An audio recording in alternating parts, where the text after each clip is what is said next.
Quelle honte! Et oui, quelle honte! L'Olympique de Marseille s'est encore fait humilier hier soir face à Rennes. Une défaite 3-1. Et on vient de le dire, une nouvelle humiliation après celle subie à Monaco. Ça fait déjà combien? 9 buts, c'est ça? 9 buts en 2 matchs. En 2 matchs. Alors c'est tout de suite, c'est le décrassage avec mon cher ami Nicolas. Ça part de là.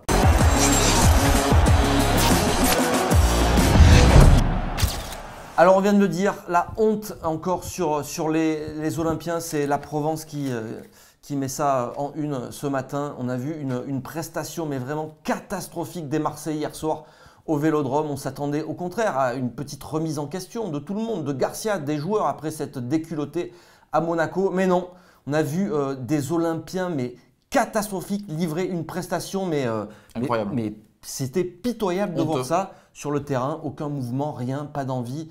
Et surtout aucun fond de jeu. Et ça, on le dit, on le répète depuis le début de la saison. C'était déjà le cas face à des petites équipes, Nico. Même les victoires à Nantes. Voilà, même les points qu'on allait grappiller ici et là, même en Coupe d'Europe, on l'avait souligné déjà. Le jeu de l'Olympique de Marseille, c'était rien. Il n'y a rien. Et quand on joue un petit peu des matchs d'un petit peu plus haut niveau, donc même si Rennes, ce n'est pas le haut niveau, mais à Monaco, ça a été la déculottée. Et là, petite leçon tactique aussi Gourcuff, il s'est fait plaisir. De Gourcuff. Voilà, c'est l'analyse à froid, même si c'est pas tout à fait à froid, puisqu'on a quoi, quelques heures de sommeil, même oui, pas. On était tous les deux au stade hier soir, on était contents. Voilà, donc l'analyse à froid, la honte, la déculottée et l'humiliation. Nico, je ne sais pas ce que tu en penses, peut-être que tu as vu autre chose que moi hier soir. Non, mais le truc qui est dans l'analyse à froid, ce qui est flagrant, c'est ce manque d'imagination. C'est-à-dire que ça joue toujours pareil. Au Gourcuff, il avait compris le truc. Un pressing haut, l'OM incapable de relancer. Et qu'est-ce que ça fait? Ça balance des grands ballons sur le pauvre Germain qui doit se battre avec les Golgoth rennais. Voilà. Qu'est-ce qu'on peut faire comme ça? On ne peut rien faire. Germain, on peut se demander quand même ce qu'il fait dans cette équipe-là parce que en jouant comme ça, il ne sert à rien. Il touche aucun ballon. Il ne peut pas choper les ballons de la tête. C'est quand même assez incroyable de jouer comme ça avec lui. C'est gâcher des avantages qu'on avait en début de saison avec un mec un peu technique, incapable de remonter le ballon proprement. Allez, c'était l'analyse à froid. On passe au fait du match.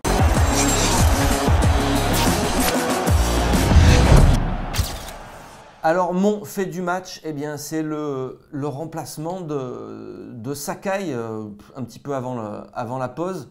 Alors, on s'est tous regardés, on s'est dit oui, peut-être qu'il faut faire un changement, mais Sakai, pourquoi tu changes Sakai? Là, c'est un joueur qui, bon, certes, est à l'heure comme tous les autres, mais s'il y a un problème dans l'équipe, à ce moment-là, je veux dire, c'est pas Sakai. Alors, ça souligne surtout, je pense, le manque de courage de Rudy Garcia, encore une fois, sur ce match-là.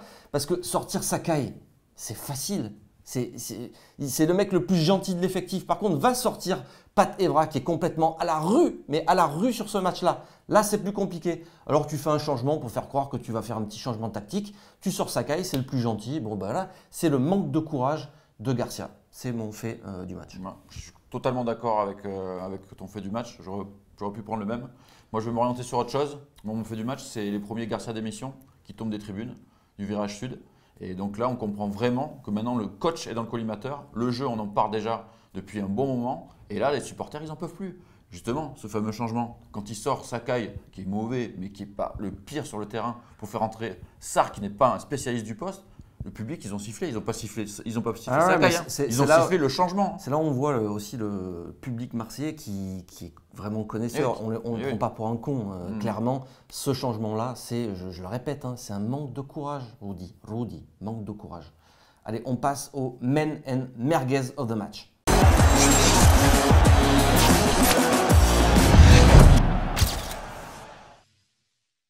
Allez Nico, quel est ton man of the match c'est une question un petit peu piège là parce qu'il va falloir sortir quelqu'un. Ben si, j'en ai un.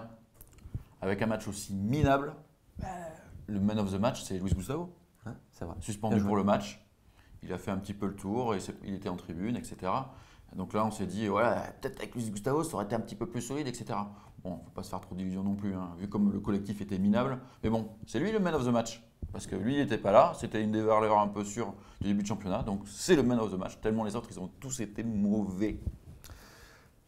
Écoute, moi, j'ai pas autant d'imagination que toi. Sortir un man of the match sur cette rencontre, c'est impossible. Si on regarde juste les notes de notre cher ami Mourad.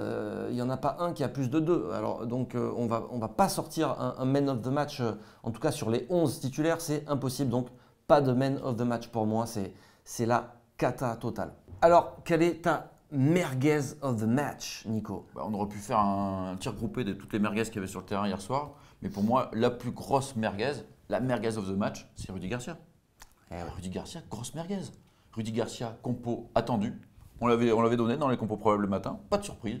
Sertic, il fait jouer les mecs qui sont pas en forme. Rami qui revient de blessure. Pet qui revient de blessure. Notre ami Abdenour, le pauvre, il a pris le bouillon. Mais il n'avait pas joué depuis le mois d'avril. Et hop, on le lance direct dans le match. C'est fou quoi, de faire une compo pareille avec un tel désastre et de faire les changements du coaching, comme on disait tout à l'heure, remplacer Sakai par Sarr. Qu'est-ce qui se passe, Rudy? J'ai l'impression que tu étais complètement perdu. Hein. C'est la négativité qui t'a fait perdre un peu le sens d'orientation. Non, franchement, Rudy Garcia, grosse merguez of the match. Allez, moi j'ai une merguez forcément. Je ne vais pas être super original, mais comment ne pas décerner ce magnifique trophée à Pat Evra, tonton Pat, qui a été à la rue du début à la fin, si ce n'est sur une magnifique talonnade acrobatique quand même. Je pense que celle-là, il va falloir la ressortir. Il fait une talonnade à un moment acrobatique à personne. À personne. Non, parce que Payet, il joue de l'autre côté en fait. Oui, c'était pathétique. Alors, il a été pathétique, Evra. Oui, voilà, là, on tient quelque chose.